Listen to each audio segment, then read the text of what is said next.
স্বাগত নিউজ 24 সন্ধ্যা 7টার সংবাদে আপনাদের সঙ্গে আছি আমরা দুজন। আমি তাসনিমে জান্নাত অর্থে এবং আমি ফারদাস জুই। 1.5 মাস বন্ধ থাকার পর সারা দেশে চালু হলো দূরপাল্লার পরিবহন। স্বাস্থ্যবিধি পালনের শর্তে সড়ক, নৌ ও রেল যোগাযোগে যাত্রী পরিবহন শুরু হলেও সোমবারও অনেক ক্ষেত্রে উপেক্ষিত ছিল স্বাস্থ্যবিধি। বিশেষজ্ঞরা বলছেন, করোনার আগ্রাসী রূপ ঠেকাতে মাঠে কঠোর হতে হবে প্রশাসনকে। বিস্তারিত ফখরুল ইসলামের রিপোর্ট। 1.5 মাস বন্ধের খড়গ থেকে মুক্তি পেয়ে যেন হাঁপ ছেড়ে বাঁচলেন উত্তরবঙ্গগামী এই বাস যাত্রীরা। গাবতলীতে বাড়ি যাওয়ার হিড়িক থাকলেও যাত্রীদের মাঝে ছিল না স্বাস্থ্যবিধি বা সামাজিক দূরত্ব। 60% বাড়তি ভাড়ার নিয়ম বহাল থাকলেও কেউ কেউ নিচ্ছেন তারও বেশি। দীর্ঘ বন্ধের পর কমলাপুরেও দেখা গেছে ট্রেন যাত্রীদের ভিড়। বাহিরে স্বাস্থ্যবিধির বালাই না থাকলেও আন্তনগর ট্রেনগুলো ছাড়ছে নিয়ম মেনেই। ঈদে বাড়িতে যাওয়ার খেয়াল ছিল, আমি অন্যান্য যানবাহনে চলাফেরা করে তেমন অভ্যস্ত না, এই জন্য আসলে ট্রেনের অপেক্ষায় ছিলাম আর কি। যে ট্রেন আমাদের কিন্তু ট্রেনে যাতায়াতটা আরামদায়ক, ট্রেন চালাতে আমাদের জনগণের দুর্ভোগ কমেছে। এমন চিত্র সারা দেশের। চট্টগ্রাম ও খুলনায় নিয়ম মেনে ছেড়েছে দূরপাল্লার বাস, তবে যশোরে স্বাস্থ্যবিধি মানছে না বলে অভিযোগ যাত্রীদের। টিকিটে লিখছে 600 আর নিচে 700। অর্ধেক যাত্রী নিয়ে সিলেট থেকে ছেড়েছে দূরপাল্লার পরিবহন, তবে বাড়তি ভাড়ার অভিযোগ ছিল যাত্রীদের। বরিশালে জমজমাট হয়ে উঠেছে বাস টার্মিনাল, নেই কোনো স্বাস্থ্যবিধির বালাই। আগে আমাদের টিকিট ছিল 250 টাকা, এখন আপনার করছে 320 টাকা। স্বাস্থ্যবিধি রক্ষা আসলে তো থাকে, এরকম বড় নিয়ম থাকে না। চিরচেনা রূপে ফিরেছে নৌবন্দরগুলো। প্রথম দিনে বরিশালের লঞ্চগুলোতে কম ছিল যাত্রী সংখ্যা। শিমুলিয়া দৌলতদিয়া ফেরিঘাটেও চালু হয়েছে লঞ্চ চলাচল। স্বাস্থ্যবিধি মানিয়ে আমরা আসছি, আমরা চাই যেভাবে চলুক, ইনশাআল্লাহ স্বাস্থ্যবিধি মেনে এবারে চলুক, আমরা এটা চাই। সকাল থেকেই চট্টগ্রাম রাজশাহী রেল স্টেশনে ছিল যাত্রী ভিড়। এদিকে করোনা সংক্রমণের মাত্রা বিবেচনায় সীমান্ত ও অঞ্চল ভিত্তিক সতর্কতা প্রয়োগের আহ্বান জনস্বাস্থ্যবিদদের। সারা দেশে একটি করোনার মানচিত্র বা করোনার ম্যাপিং করতে হবে। যে যে অঞ্চলে করোনা বেশি সেই অঞ্চলগুলোকে স্থানীয় ভিত্তিতে লকডাউনে নিতে হবে। অন্যদিকে আমাদের সীমান্ত শহর যেসব জায়গায় ভারতীয়দের সাথে যাতায়াত রয়েছে সেই শহরগুলিকে একটি সেফ বা প্রোটেক্টেড জোন ঘোষণা করতে হবে। সেখান থেকে কেউ বাংলাদেশের ভেতরে আসতে হলে স্বাস্থ্য পরীক্ষা ব্যতিরেকে আসতে পারবে না, সেটা নিশ্চিত করতে হবে। এর আগে করোনার দ্বিতীয় ঢেউয়ে 14 এপ্রিল থেকে সারা দেশের সঙ্গে বন্ধ করে দেওয়া হয় দূরপাল্লার সব ধরনের পরিবহন যোগাযোগ। বিশেষজ্ঞরা বলছেন, দূরপাল্লার যোগাযোগ চালু হলেও করোনা সংক্রমণ এড়াতে সতর্ক থাকতে হবে যাত্রীদের। ফখরুল ইসলাম, নিউজ 24, ঢাকা। এ বিষয়ে আরো তথ্য জানাতে রাজবাড়ীর দৌলতদিয়া লঞ্চ ঘাট থেকে আমাদের সঙ্গে সরাসরি যুক্ত হচ্ছেন শফিকুল ইসলাম শামীম। 1.5 মাস বন্ধ থাকার পর আজ থেকে তো লঞ্চ চলাচল শুরু হলো, সরকারি নির্দেশনাগুলো কতটা মানা হচ্ছে?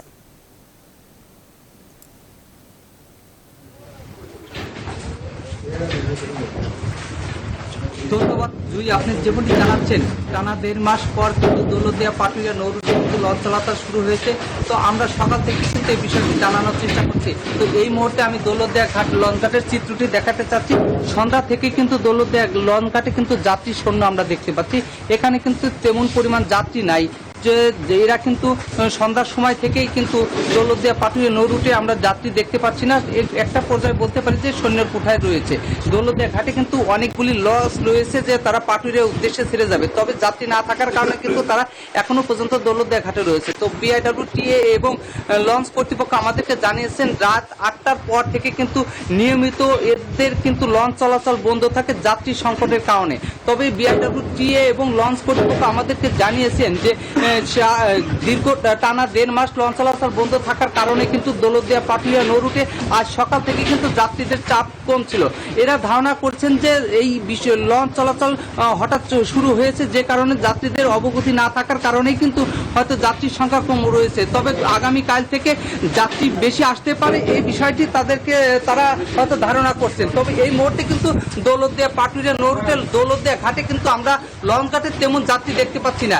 অল্প কিছু যাত্রী রয়েছে, তারা বলছে কি লঞ্চ পরিপূর্ণ হলেই কিন্তু তারা দৌলতদিয়া ঘাট থেকে পাটুরিয়ার উদ্দেশ্যে ছেড়ে যাবে। তো এই ছিল দৌলতদিয়া লঞ্চ ঘাটের সর্বশেষ সংবাদ। এখন আমি ফিরে যাচ্ছি স্টুডিওতে জুইর কাছে। জুই। শামীম, ধন্যবাদ জানাচ্ছি আপনাকে। দর্শক, রাজবাড়ীর দৌলতদিয়া লঞ্চ ঘাট থেকে জানাচ্ছিলেন শফিকুল ইসলাম শামীম। অনেকটাই শিথিল করোনা বিধি নিষেধ। চলছে গণপরিবহন, অফিস, আদালত, আর্থিক প্রতিষ্ঠান। বন্ধ কেবল শিক্ষা প্রতিষ্ঠান। কর্তৃপক্ষ বলছেন, শিক্ষার্থীদের স্বাস্থ্য ঝুঁকিতে ফেলতে চায় না সরকার। এ বিষয়ে একমত জনস্বাস্থ্য বিশেষজ্ঞরাও। আরও অন্তত 2 থেকে 3 সপ্তাহ পরিস্থিতি পর্যবেক্ষণের পরামর্শ তাদের। তবে প্রায় 1.5 বছরের বিরতিতে শিক্ষার্থীদের ভবিষ্যৎ নিয়ে শঙ্কিত অভিভাবক ও শিক্ষা সংশ্লিষ্টরা। আরও জানাচ্ছেন সজল দাস। চেনা রূপে রাজধানী ঢাকা, যানজট, জনজট। মহাসড়কে চলছে যানবাহন, শুরু হয়েছে রেল ও নৌযান চলাচল, খুলেছে অফিস আদালত, পুরোদমে সচল শপিং সেন্টারগুলো।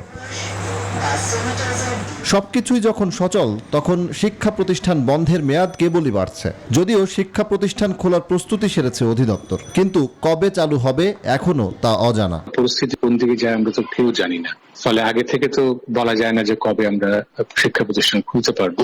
আমরা যেটা করতে পারি সেটা হচ্ছে প্রস্তুতিটা নিয়ে রাখা, সেটা আমরা নিয়ে রাখছি। শিক্ষার্থীদের করোনা ভ্যাকসিনেশনে জোর দিচ্ছেন জনস্বাস্থ্যবিদরা, বলছেন আরও কিছুদিন পরিস্থিতি পর্যবেক্ষণের কথা। আগামী 2-3 সপ্তাহ কোভিড সিচুয়েশন পর্যবেক্ষণ করতে হবে।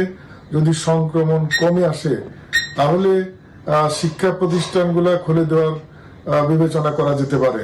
তবে ছাত্রছাত্রী, শিক্ষক, কর্মকর্তা, কর্মচারী সবাইকে ভ্যাকসিনেশনের আওতায় আনতে হবে। তবে প্রায় 1.5 বছরের বিরতিতে শিক্ষার্থীদের ভবিষ্যৎ নিয়ে শঙ্কায় অভিভাবক ও শিক্ষা সংশ্লিষ্টরা। শিক্ষা প্রতিষ্ঠান খোলার দাবিতে সরব শিক্ষার্থীরাও। সবই তো মনে করেন যে খোলাই, এখন স্কুল কলেজ বন্ধ রেখে কি লাভ? খোলা দরকার স্কুল কলেজ, বাচ্চা পোলাপান সবাই তো নষ্ট হয়ে যাইতেছে। পোলাপান অসুবিধা হলে আমরা সাইডে দিতে আমি তো পোলাপান স্কুল করতে 1 বছর লাগবো। অত্যন্ত দ্রুততম সময়ের মধ্যে শিক্ষা বিশেষজ্ঞদের সমন্বয়ে একটি কমিটি করে কিভাবে এইগুলো পুষিয়ে নেওয়া যায় এবং এই লার্নিং গ্যাপসটাকে পূরণ করা যায়, এটা জাতীয় পর্যায় থেকে প্রত্যেকটি শিক্ষা স্তরের জন্য পৃথক পৃথক কৌশল নির্ধারণ করতে হবে। ক্ষতি বিবেচনায় খুব শিগগিরই শিক্ষা প্রতিষ্ঠান খুলতে কার্যকর পদক্ষেপ নেয়ার দাবি সবার। সজল দাস, নিউজ 24, ঢাকা। করোনার সংক্রমণ রোধে চাঁপাইনবাবগঞ্জে আজ রাত 12টা থেকে 7 দিনের বিশেষ লকডাউন। চাঁপাইনবাবগঞ্জের পরিস্থিতি নিয়ন্ত্রণের বাইরে চলে যাওয়ার উদ্বেগ বাড়াচ্ছে সীমান্ত ঘেঁষা অন্য জেলাগুলো। আর এমন অবস্থায়ও স্থল বন্দরগুলোয় সতর্কতামূলক তেমন কোনো ব্যবস্থাও নেই। স্বাস্থ্যবিধি পুরোপুরি বাস্তবায়নে বন্দর কর্তৃপক্ষ অনেক ক্ষেত্রে অসহায়। ব্যুরো প্রতিবেদক এবং জেলা প্রতিনিধিদের তথ্য ছবিতে বিস্তারিত জানাচ্ছেন হাসান কামরুল। 24 ঘন্টায় চাঁপাইনবাবগঞ্জের 95 জনের নমুনা পরীক্ষায় 52 জনের করোনা পজিটিভ পাওয়া যায় সোমবার। শনাক্তের হার বিবেচনায় যা 54% বেশি। জেলার সোনা মসজিদ চেকপোস্ট দিয়ে ভারত থেকে দেশে প্রবেশ এবং আমদানি রপ্তানির কাজে দুদেশের শ্রমিকদের যাতায়াত এই সংক্রমণ বৃদ্ধির অন্যতম কারণ বলে মনে করছেন স্বাস্থ্য সংশ্লিষ্টরা। চাঁপাইনবাবগঞ্জ একটা সীমান্তবর্তী জেলা। এখানকার 5টা উপজেলার মধ্যে 3টা উপজেলায় একেবারে ইন্ডিয়ার পেটের মধ্যে। চাঁপাইনবাবগঞ্জে পরিস্থিতি নিয়ন্ত্রণের বাইরে চলে যাচ্ছে বলে শঙ্কা সংশ্লিষ্টদের। সোমবার জেলা প্রশাসনের বিশেষ সভায় মঙ্গলবার থেকে 7 দিনের লকডাউন ঘোষণা করা হয়। এদিকে জেলা সদর হাসপাতালে 19 জন করোনা রোগী চিকিৎসা নিলেও গুরুতর অসুস্থদের পাঠানো হয় পার্শ্ববর্তী বিভাগীয় সদর রাজশাহীতে। চাঁপাইনবাবগঞ্জ নিয়ে আসলে আমরা একটা অনেক সমস্যার মধ্যে আছি বর্তমানে। আসলে আপনারা যদি বলি যে আমাদের সেকেন্ড ওয়েভ যে হাইয়েস্ট পিক ছিল, সেখানে রোগী ছিল আমাদের 136, কিন্তু আজকে রোগী আমাদের 146। যশোরের শার্শা উপজেলায় করোনা আক্রান্ত অর্ধেকের বেশি রোগীর বাড়ি বেনাপোল স্থলবন্দর সংলগ্ন এলাকাগুলোয়। বেনাপোল দিয়ে বাংলাদেশে প্রবেশ করা যাত্রীদের বেশিরভাগকে কোয়ারেন্টিনে রাখা হচ্ছে যশোর সদরে। এতে হোটেল কর্মচারী ও সরকারি কর্মকর্তাদের মাধ্যমে সংক্রমণ ছড়িয়ে পড়ার আশঙ্কা করছেন স্থানীয় মানুষ। এরা বাইরে বেরোয় আসে কাউন্টার থেকে, চার দোকানে পানি খাচ্ছে, গ্লাসে চা খাচ্ছে, মানুষের সাথে মিশতেছে, আবার দেখাচ্ছে তারা আবার জায়গায় চলে আসে। দিনাজপুরের হিলি স্থলবন্দরে ভারত ফেরত যাত্রীদের স্বাস্থ্যবিধি মানার ব্যাপারে কঠোর অবস্থান নিয়েছে প্রশাসন। ভারতীয় ট্রাক শ্রমিকদের অবাধে প্রবেশ ও স্থানীয় মানুষের স্বাস্থ্যবিধি অবহেলার কারণে সাতক্ষীরার ভোমরা স্থলবন্দর সংলগ্ন এলাকাগুলোয় করোনা ছড়িয়ে পড়ার আশঙ্কা তৈরি হয়েছে। স্বাস্থ্যবিধি খুব একটা মানা হচ্ছে না পঞ্চগড়ের বাংলাবান্ধায়। ভারতের পাশাপাশি নেপাল ও ভুটানের চালক হেলপাররা মাস্ক ছাড়াই চলাফেরা করেন সীমান্তে। স্থানীয় শ্রমিকদের সঙ্গে তাদের মেলামেশা থেকে ভাইরাস সংক্রমিত হওয়ার শঙ্কায় বাংলাবান্ধার মানুষ। Desk report, news 24। দেশের করোনা পরিস্থিতি। 24 ঘন্টায় করোনা ভাইরাসে আক্রান্ত হয়ে দেশে আরও 25 জনের মৃত্যু হয়েছে। নতুন করে শনাক্ত হয়েছেন 1441 জন। সোমবার স্বাস্থ্য অধিদপ্তরের নিয়মিত বুলেটিনে এই তথ্য জানানো হয়েছে। দেশে এ পর্যন্ত মোট করোনা ভাইরাস শনাক্ত রোগীর সংখ্যা দাঁড়িয়েছে 7,90,521 জন। মোট মৃত্যু সংখ্যা দাঁড়িয়েছে 12,401 জন। মোট সুস্থ হয়েছেন 7,31,531 জন। 24 ঘন্টায় 17,683 জনের নমুনা পরীক্ষা করা হয়েছে। নমুনা পরীক্ষা বিবেচনায় শনাক্তের হার 8.15%।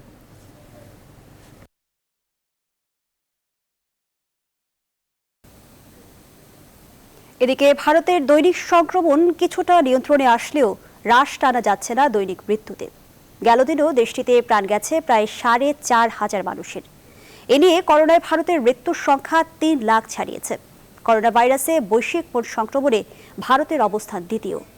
করোনার পাশাপাশি দেশটিতে দেখা দিয়েছে ব্ল্যাক ফাঙ্গাস, যে কারণে মহামারী জারি হয়েছে 29টি রাজ্যে। তবে করোনার পরিস্থিতি কিছুটা উন্নতি হচ্ছে ব্রাজিলের।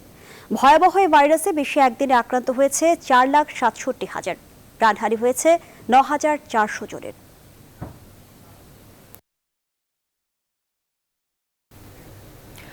কেন্দ্রগুলোতে ফুরিয়ে আসছে করোনা টিকার মজুদ।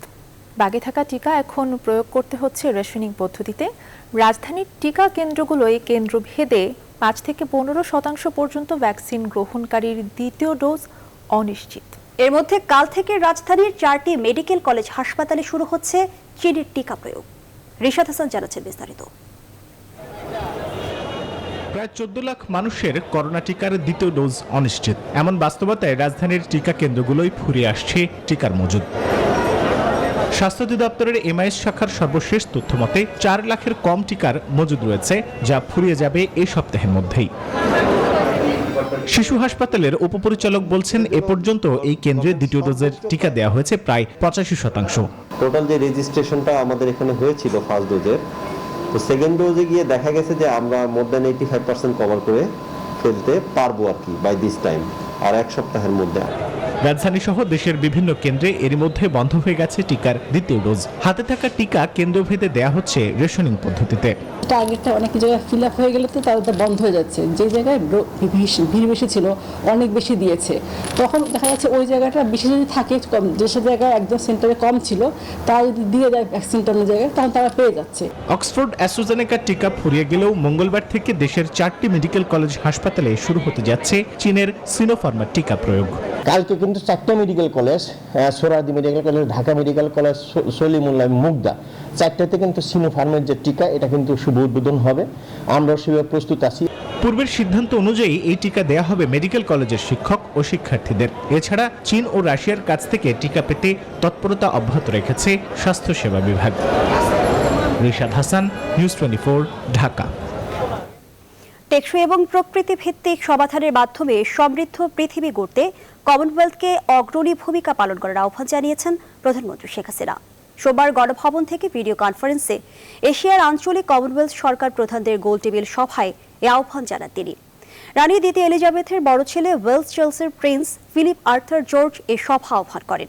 কমনওয়েলথ সদস্য দেশ এবং ক্লাইমেট ভালনারেবল ফোরামের সভাপতি হিসেবে COP26 জলবায়ু সম্মেলনকে সামনে রেখে কয়েকটি ব্যবস্থা গ্রহণের পরামর্শ দেন প্রধানমন্ত্রী। কার্যকর এবং দক্ষ উপায়ে আরও বেশি স্থিতিশীল ও উন্নত সমৃদ্ধ জীবন করতে বিশ্বজুড়ে সবুজ ও টেকসই অর্থনৈতিক প্রবৃদ্ধি এবং সার্কুলার অর্থনীতিতে বিনিয়োগ বৃদ্ধির পরামর্শ দেন শেখ হাসিনা।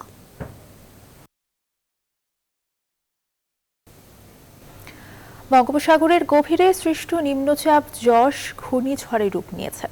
সবশেষ সুপার সাইক্লোনের রূপ নেওয়ার সম্ভাবনা অনেকটাই কমেছে। এটি উত্তর পশ্চিম দিকে অগ্রসর হয়ে ভারতের উড়িষ্যা উপকূলের দিকে যাচ্ছে। তবে গতিপথ পরিবর্তন হলে বাংলাদেশের দক্ষিণ অঞ্চলের জেলাগুলোয় আঘাত হানবে। সোমবার ঘূর্ণিঝড় নিয়ে ব্রিফিংয়ে তথ্য জানায় আবহাওয়া অফিস। তবে এদিন সচিবালয়ে এক ব্রিফিংয়ে দুর্যোগ ব্যবস্থাপনা প্রতিমন্ত্রী জানান, বাংলাদেশে আঘাত হানার সম্ভাবনা নেই, তবে সার্বিক প্রস্তুতি থাকছে। বিস্তারিত তালুকদার বিপ্লবের প্রতিবেদনে।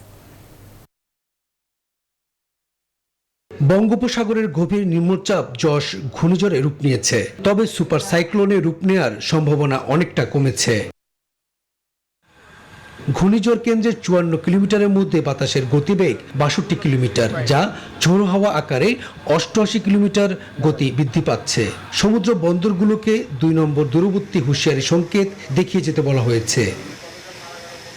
সোমবার ঘূর্ণিঝড় যশের অবস্থান ও গতিপথ নিয়ে ব্রিফ করে আবহাওয়া অফিস জানায় গতিপথ পরিবর্তন হয়ে এটি উত্তর পূর্ব দিকে অগ্রসর হলে বাংলাদেশের দক্ষিণ অঞ্চলের জেলাগুলোতে আঘাত হানবে। গত রাতে যেটি লঘু ছিল আপনার গভীর নিম্নচাপ ছিল, সেটি আজ সকালে সামুদ্রিক ঘূর্ণিঝড় ইয়াসে পরিণত হয়েছে। তো এটির গতিবিধি আমরা লক্ষ্য করছি। এখন পরবর্তীতে এটি আরও শক্তিশালী হবে। আজকে শক্তির দিক থেকে এটি সুপার সাইক্লোন আম্পানের শক্তি অর্জন করছে না। এটি প্রায় আমরা 80% বা শতকরা 80% নিশ্চিত। বাংলাদেশে আঘাত আনার সম্ভাবনা কমলেও সার্বিক সতর্কতামূলক ব্যবস্থা ও প্রস্তুতি রয়েছে সরকারের। দুপুরে সচিবালয়ে একথা জানান দুর্যোগ ব্যবস্থাপনা ও ত্রাণ প্রতিমন্ত্রী। Fire service volunteer, army, navy, coast guard, police, Ansar, VDP volunteer, scout volunteer এবং আমাদের সিপিবি ভলান্টিয়ার সহ আমাদের মাঠ প্রশাসনের কর্মকর্তারা এবং আমাদের রাজনৈতিক দল বাংলাদেশ আওয়ামী লীগের নেতাকর্মীরা সবাই প্রস্তুত আছে, সতর্ক আছে। যে কোনো নির্দেশনার ভিত্তিতে তারা কাজ করবে। ঘূর্ণিঝড়ের প্রভাবে দেশের বিভিন্ন জেলায় মঙ্গলবার থেকে বৃষ্টিপাতের সম্ভাবনা রয়েছে এবং বুধবার থেকে তাপদাহ অনেকটা কমে আসবে বলে ধারণা করছে আবহাওয়া অফিস। তালুকদার বিপ্লব, নিউজ 24, ঢাকা। সংবাদের সময় হলো একটি বিরতির, সাথেই থাকুন। বিরতির পর আবারও স্বাগত। আপনারা দেখছেন সন্ধ্যা 7টার সংবাদ। দর্শক, দূরপাল্লার বাস চলাচল শুরু হয়েছে আজ। রাজধানীর মহাখালী বাস স্ট্যান্ড থেকে সহকর্মী অন্তরা বিশ্বাস সরাসরি যুক্ত হচ্ছেন আমাদের সঙ্গে। অন্তরা, দূরপাল্লার বাস তো আজ থেকে চলছে, যেমনটি কথা হচ্ছিল যে অর্ধেক আসন যাত্রী নিয়ে চলাচল করবে দূরপাল্লার বাস, সেই সঙ্গে মাস্ক পরিধান করা বাধ্যতামূলক ঘোষণা করা হয়েছে। এই বিষয়গুলো কতটা মানা হচ্ছে?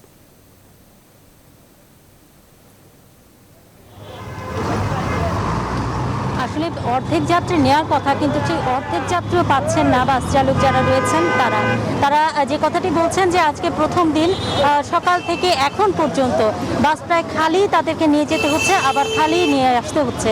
আপনি জানেন যে নাইট কোচের যে সকল বাস রয়েছে সেগুলো বেশ কিছু এখন দাঁড়িয়ে আছে এবং তারা যাত্রীর অপেক্ষা করছেন, কিন্তু যাত্রী আসলে সেই তুলনায় একেবারেই নেই। এই বিষয়টি নিয়ে তারা আসলে কিছুটা চিন্তিত এবং সেই সাথে এতদিন যে বাস বন্ধ ছিল সেটা নিয়েও তাদের মধ্যে এক ধরনের ক্ষোভ বিরাজ করছে, কারণ তারা বলছেন যে সাধারণ মানুষ ঠিকই চলাচল করেছে, সাধারণ মানুষেরও ভোগান্তি হলো। এই যে যারা বাস চালক রয়েছেন, বাস সংশ্লিষ্ট যারা রয়েছেন তাদেরও আসলে এক ধরনের ভোগান্তি হলো, কিন্তু আসলে এই যে বাসগুলো মাঝখান থেকে বন্ধ থাকলো এটি নিয়ে তারা এক ধরনের ক্ষোভ প্রকাশ করছেন এবং তারা যেটি বলছেন যে এমন পরিস্থিতি আর যাতে না হয় সেটি আসলে তাদের সরকারের কাছে প্রত্যাশা। এখানে অনেকেই রয়েছেন, আসলে কেমন যাত্রী হয়েছে আজকে যাত্রী অনেক কম, লকডাউনের কারণে বিভিন্ন ভাবে যাত্রী চলে আসছে, দূরপাল্লার যাত্রী কম। আজকে কম হওয়ার কারণ কি মনে করেন? যাত্রী আগে চলে আসছে, মাইক্রো দিয়ে, সিএনজি দিয়ে, পিক আপ দিয়ে এইভাবে চলে আসছে, যাত্রী কম। অনেক ধন্যবাদ আপনাকে। অর্থাৎ ঈদের আগে যারা বাড়িতে গিয়েছিলেন ঢাকা থেকে তারা এরই মধ্যে ঢাকায় ফিরে এসেছেন এবং এই মুহূর্তে আসলে ঢাকার বাইরে যাওয়া বা ঢাকার বাইরে থেকে ঢাকায় আসার যে যাত্রী সংখ্যা সেটি অনেকটা কম বলেই তারা মনে করছেন যে যাত্রী সংখ্যা এই মুহূর্তে কম। এই ছিল আমার কাছে এখান থেকে সর্বশেষ খবর। জুই। অন্তরা, ধন্যবাদ জানাচ্ছি আপনাকে। দর্শক, মহাখালী বাস স্ট্যান্ড থেকে জানাচ্ছিলেন সহকর্মী অন্তরা বিশ্বাস। জুলাই মাসের মাঝামাঝিতে অনুষ্ঠিত হবে দেশের শূন্য হওয়া আসনের উপনির্বাচন। দুপুরে নির্বাচন কমিশনের সভায় সিদ্ধান্ত হয়েছে বলে জানান নির্বাচন কমিশন সচিব হুমায়ুন কবির খন্দকার। আর ঢাকা 14, কুমিল্লা 5, লক্ষ্মীপুর 2 ও সিলেট 3 শূন্য আসনে উপনির্বাচনের তারিখ নির্ধারণ করা হবে 2রা জুন। এদিন নির্বাচন কমিশন সভায় তফসিল ঘোষণা করা হবে। করোনা সংক্রমণ রোধে চলমান বিধি নিষেধের মেয়াদ বাড়ানোর কারণে ভোটের তারিখ নির্ধারণ করেনি নির্বাচন কমিশন। এছাড়া অন্যান্য স্থানীয় সরকার নির্বাচনের বিষয়েও 2রা জুন সিদ্ধান্ত হবে। ইসি সচিব জানান, শূন্য আসনে উপনির্বাচনের সময়সীমা সংক্রান্ত বাধ্যবাধকতা রয়েছে। মধ্য জুলাই নির্বাচন করতে গেলেও ঢাকা 14, কুমিল্লা 5 আসনে নির্বাচন করার সাংবিধানিক সময় শেষ হয়ে যাবে। সেই ক্ষেত্রে সংবিধানে দেয়া সিইসির বিশেষ ক্ষমতা বলে নির্ধারিত সময়ের পরবর্তী 90 দিনের জন্য সময় বাড়ানো হবে।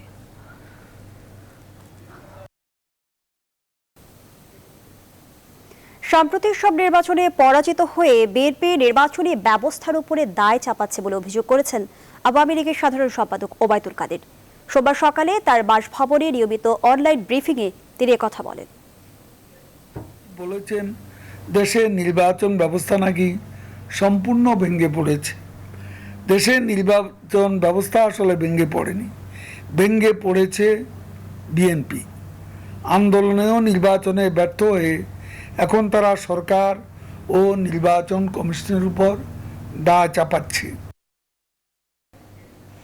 পাসপোর্ট থেকে ইসরায়েল শব্দ বাদ দেওয়ার বিষয়ে স্বরাষ্ট্র মন্ত্রণালয়ের নীরবতাকে সরকারের নীতিহীন অবস্থান বলে মন্তব্য করেছেন মির্জা ফখরুল ইসলাম আলমগীর। সোমবার বিকেলে গুলশানে এক সংবাদ সম্মেলনে বিএনপি মহাসচিব এমন মন্তব্য করেন। মুহুর্মুহু হামলা ও ক্ষেপণাস্ত্র নিক্ষেপে যখন ফিলিস্তিনের গাজা নগরী মৃত্যুপুরীতে পরিণত হচ্ছে, ঠিক সেই সময় বাংলাদেশের পাসপোর্ট থেকে ইসরায়েল ভ্রমণের উপর থেকে নিষেধাজ্ঞা সরিয়ে দেওয়া হয়েছে, যা হতাশ করেছে গোটা বিশ্ব বিবেককে। আবার 23 মে ফিলিস্তিন বিরোধী ওই সিদ্ধান্তে ইসরায়েল সরকারের অভিনন্দন টুইটের প্রেক্ষিতে তা অস্বীকার করে পররাষ্ট্র মন্ত্রণালয়ের পক্ষ থেকে বাংলাদেশ সরকারের পজিশন ঘোষণা করা।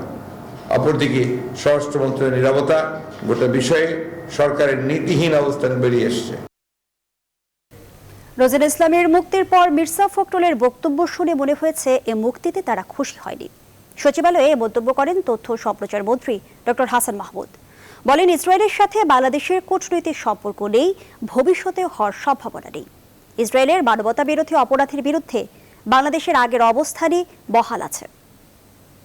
মুক্তিতে মির্জা ফখরুল ইসলাম আলমগীর সাহেব সহ বিএনপি খুশি হয়নি, বরং তারা চেয়েছিল রোজুল ইসলাম আরো কিছুদিন কারাগারে থাক, তাহলে তো তাদের জন্য রাজনীতি করাটা একটু সুযোগ হতো। সেই জন্য হয়তো তার মুক্তিতে মির্জা ফখরুল ইসলাম আলমগীর সাহেব খুশি হতে পারেনি, আমার তাই মনে হয়েছে। ঢাকা বিশ্ববিদ্যালয়ের তথ্য বিজ্ঞান এবং গ্রন্থাগার ব্যবস্থাপনা বিভাগের শিক্ষার্থী হাফিজুর রহমানের মৃত্যুর ঘটনায় মামলা করেছেন তার ভাই হাবিবুর রহমান। রাজধানীর শাহবাগ থানায় এই মামলা দায়ের করা হয়েছে। এদিকে সুষ্ঠু তদন্ত সহ 4 দাবিতে মানববন্ধন করেছেন বিশ্ববিদ্যালয়ের একদল শিক্ষার্থী। গেল 15 মে ব্রাহ্মণবাড়িয়ার গ্রামের বাড়ি থেকে ঢাকার উদ্দেশ্যে রওনা দেওয়ার পর থেকে হাফিজুরের আর খোঁজ পাচ্ছিল না পরিবার। নিখোঁজের 8 দিন পর পুলিশের সহায়তায় রোববার ঢাকা মেডিকেল কলেজ হাসপাতালের মর্গে হাফিজুরের লাশ শনাক্ত করেন তার ভাই।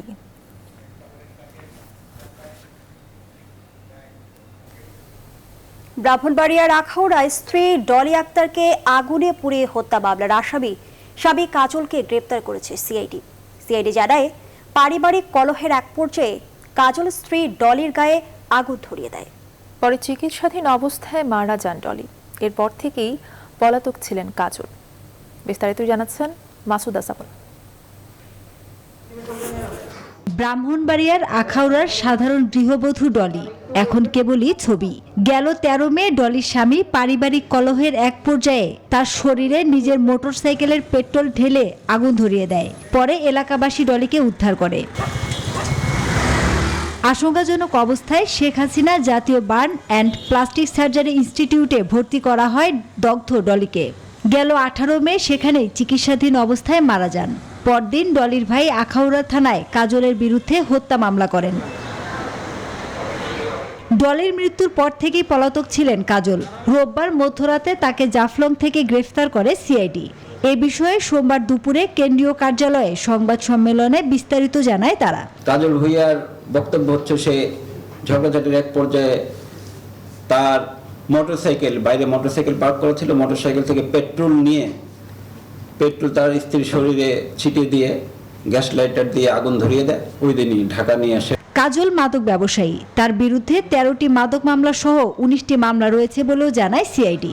পলাতক আসামি তার বাড়িতে তো থাকতোই না, তার স্ত্রী ছেলে মেয়েদেরকে নিয়ে কোনো মতে সংসার চালাতো। এখন স্ত্রী মারা গেল, এখন কাজল ভুঁইয়া তো পুলিশ হাতে অ্যারেস্ট হয়েছে, বিচার হবে তার।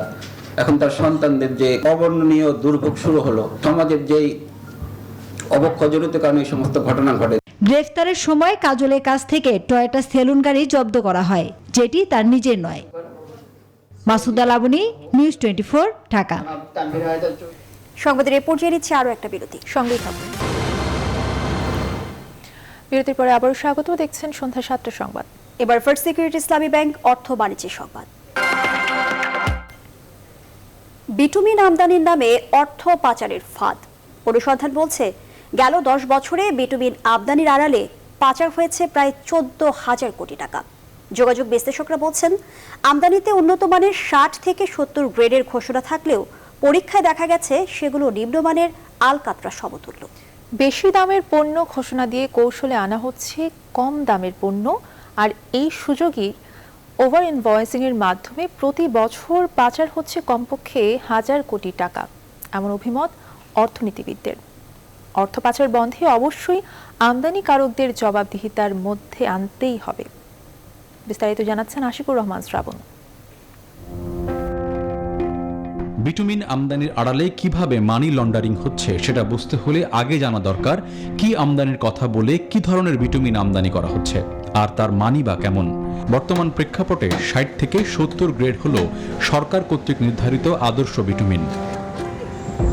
আমদানি ঘোষণায় বলা হচ্ছে বিটুমিন আসছে 60 থেকে 70 গ্রেডের, কিন্তু আসলে কি? এই পরীক্ষার ফলাফলে সেটা পরিষ্কার। আমদানি করা এই বিটুমিনের গ্রেড ল্যাবরেটরি পরীক্ষায় পাওয়া যায় 102, যেটাকে বিশেষজ্ঞরা আলকাতরা বলছেন।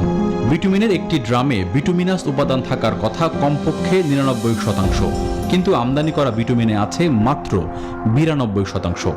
মূলত আমদানি ঘোষণার সাথে দেশে আসা এসব বিটুমিনের মিল নেই। 60-70 আসার কথা, কিন্তু দেখা যায় যে প্রায় এটা 100 গ্রেডের দিকে চলে যায়। কিন্তু ইম্পোর্টেড শুধু সফটওয়্যার না, এর মধ্যে বিটুমিন কন্টেন্টটাও কিন্তু একটু কম। তো নজরদারির অভাবে এই ধরনের সস্তার বিটুমিন দিয়ে আমাদেরকে 3 অবস্থা করে ফেলছে।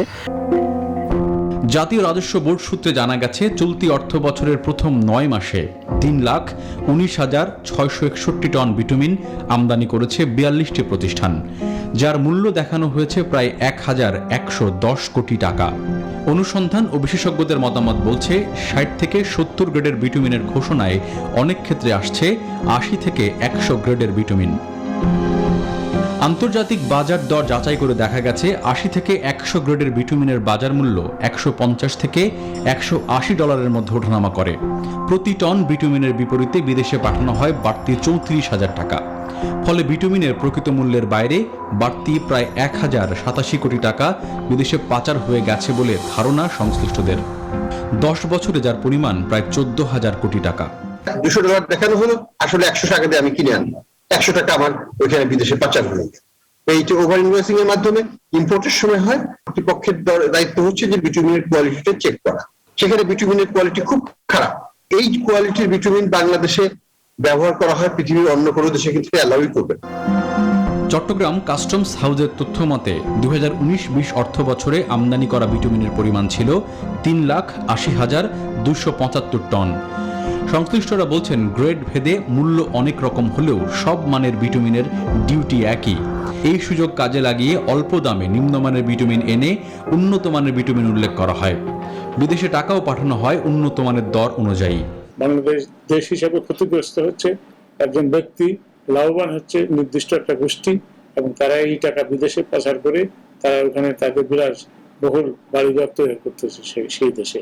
কেন্দ্রীয় ব্যাংক যদি এসব ব্যাপারে তাদের মুখ্য ভূমিকা পালন করে, তাহলে কিন্তু এই বিশাল পরিমাণ টাকা বাংলাদেশে সেভিংস হওয়া সম্ভব।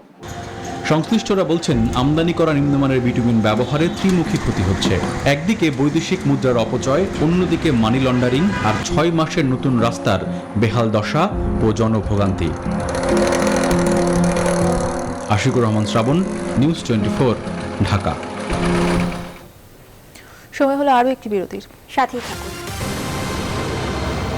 বিরতির পর আবারও স্বাগত, দেখছেন সন্ধ্যা 7টার সংবাদ। এবার আন্তর্জাতিক অঙ্গনের খবর। গ্রিস থেকে লিথুনিয়াগামী রায়ানএয়ারের একটি বিমানকে মাঝপথে মিনস্কে নামিয়ে এক সাংবাদিককে গ্রেপ্তার করেছে বেলারুশ পুলিশ। বেলারুশের সরকার বিরোধীদের দাবি, ভিন্ন মতাবলম্বী ওই সাংবাদিককে গ্রেপ্তার করতেই কৌশলে মিনস্কে ওই বিমানটিকে নামতে বাধ্য করা হয়। তবে বেলারুশের রাষ্ট্রীয় সংবাদ মাধ্যম বলছে বোমা আতঙ্কের কারণে উড়োজাহাজটির গতিপথ ঘুরিয়ে সেটিকে মিনস্কে জরুরি অবতরণ করানো হয়, যদিও কোনো বোমা তাতে পাওয়া যায়নি। গ্রিসের অ্যাথেন্স থেকে রোববার 171 জন যাত্রী নিয়ে ভিলনিয়াসে যাচ্ছিল বিমানটি।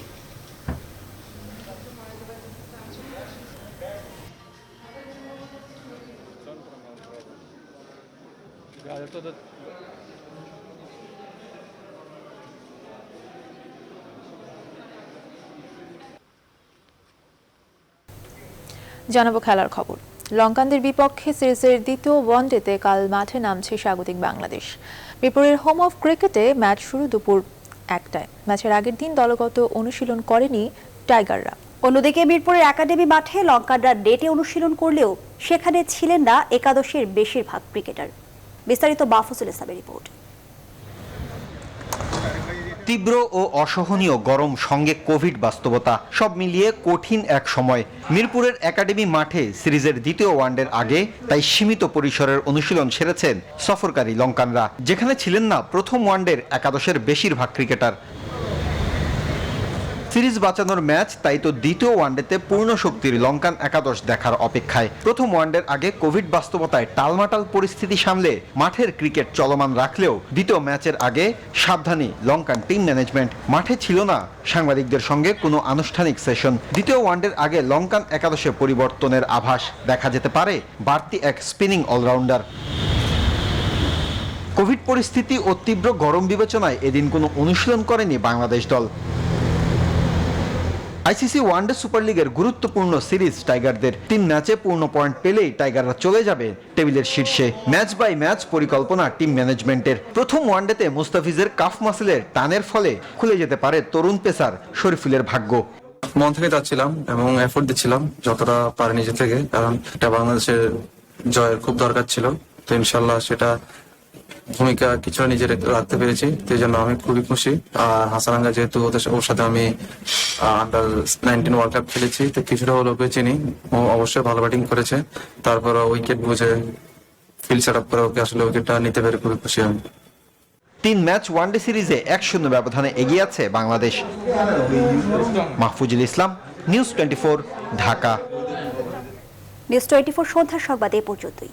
সাথে থাকায় ধন্যবাদ সবাইকে।